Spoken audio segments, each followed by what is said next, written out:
ग्राम विकास मंत्री पंकजा मुंडे रविवारी सोलापूर जिल्हा दौऱ्यावर येणार आहेत।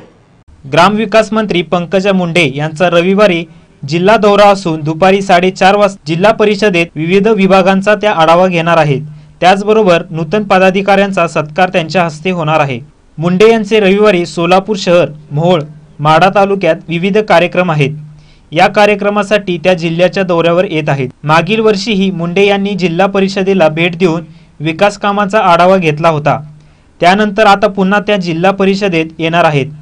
त्यांच्या तयारीसाठी जिल्हा परिषदेच्या प्रशासनाने प्रत्येक विभागाकडून माहिती घेणे सुरू केले आहे।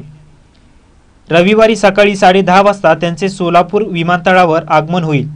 त्यानंतर पालकमंत्री विजयकुमार देशमुख त्यांच्या नव्याने बांधण्यात आलेल्या कार्यालयाचे मुंडे यांच्या हस्ते उद्घाटन होणार आहे। दुपारी आष्टी त्यानंतर दुपारी 2 वाजता आरण येथे आयोजित मेळाव्यास त्या उपस्थित राहणार आहेत। दुपारी 4:30 वाजता जिल्हा परिषदेत आढावा बैठक घेतली जाईल।